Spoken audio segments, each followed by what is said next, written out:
अब हम अर्थमेटिक के नेक्स्ट ऑपरेशन के बारे में पढ़ेंगे, जो कि है डिवीजन। डिवीजन बाकी अर्थमेटिक ऑपरेशन के मुकाबले काफी डिफिकल्ट है।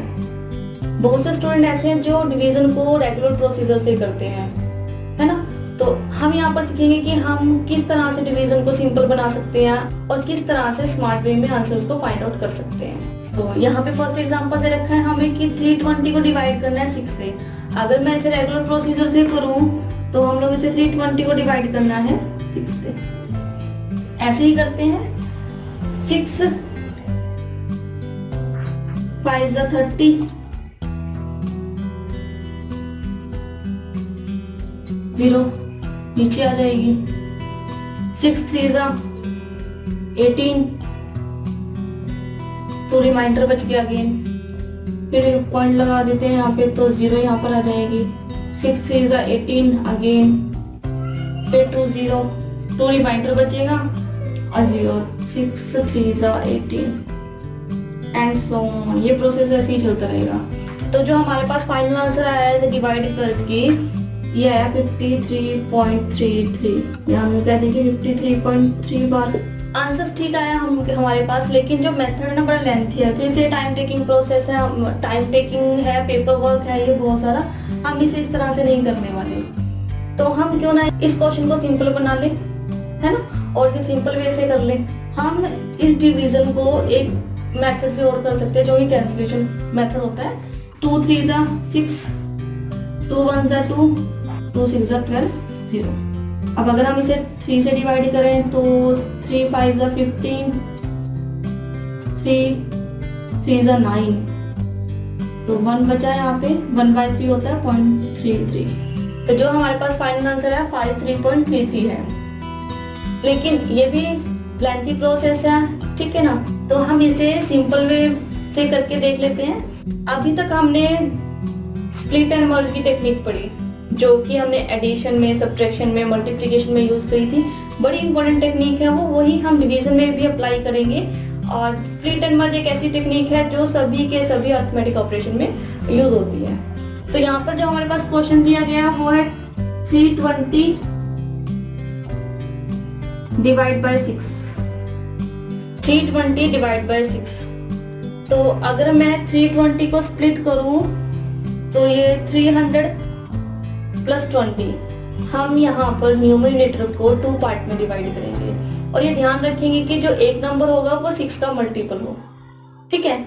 तो 6 का मल्टीपल अगर यहाँ देखें तो 30, 3 5 30। तो जो एक नंबर रहेगा वो 300 रहेगा और दूसरा 320।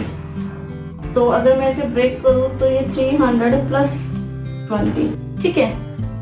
तो अगर मैं 300 को डिवाइड करूँ 6 से, प्लस 20 को डिवाइड करना है 6 से, ठीक है। अगर हम 300 को 6 से डिवाइड करते हैं तो ये आएगा 550, ठीक है। अगेन 20 को स्प्लिट कर रही हूँ 18 प्लस 2। अब 18 डिवाइड बाय 6 प्लस 2 बाय 6, 3 6 3 18 और ये 1/3, ठीक है। तो जो हमारे पास नंबर आए हैं 50 प्लस 3 प्लस 1/3। 50 plus 3 53 plus 1/3। 1/3 हमें पता है 0.33 होता है। तो हम इन सबको ऐड कर दे तो हमारे पास आंसर आएगा 53.33। मैंने आपको समझाने के लिए यहाँ पर इतने सारे स्टेप्स लिखे हैं। अदरवाइज आप ओरली कैलकुलेशन करके, मतलब प्रैक्टिस करोगे अगर इन पर, तो ओरली कैलकुलेशन के थ्रू आपको जरूरत ही नहीं है इन स्टेप्स को लिखने की। आप फाइनल आंसर को फाइंड आउट कर सकते हो। हम यहाँ पर ये नहीं कहते कि सभी के सभी जो क्वेश्चन है वो स्प्लिट एंड मर्ज से सॉल्व हो जाएंगे, इजी हो जाएंगे, सिंपल हो जाएंगे। लेकिन जो क्वेश्चन सिंपल है हम उन्हें स्प्लिट और मर्ज से सिंपल कर सकते हैं। नेक्स्ट क्वेश्चन है यहाँ पे 1008 को 18 से डिवाइड करना है।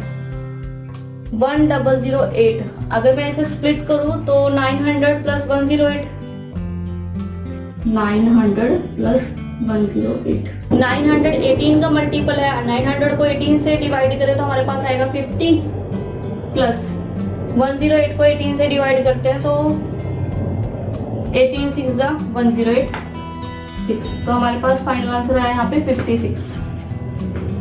देखा हमने, मैंने बिना स्टेप्स को लिखे ही यहाँ पर आंसर्स को डायरेक्ट निकाल दिया। अगर आप इतने स्मार्ट हो चुके हो कि आप फैक्टर्स को और लिख कैलकुलेट कर सकते हैं, तो आप इन फैक्टर्स को भी अवॉइड कीजिए और डायरेक्ट आंसर को ही फाइंड आउट कर लीजिए। नेक्स्ट क्वेश्चन है यहाँ पे 730 डिवाइड बाय 9। अगर हम 730 को स्प्लिट करें तो 730 का 720 प्लस 10, क्योंकि जो 72 है वो 9 का मल्टीपल है ना, जो 720 9 से डिवाइड हो जाएगा। तो 720 divide by 9 80 plus 10 by 9, 80 plus 10 divide by 9, तो 80 प्लस 1.11। तो हमारे पास जो फाइनल आंसर आया वो 81.11। नेक्स्ट क्वेश्चन है हमारे पास यहाँ पे 1489 को डिवाइड करना है 13 से।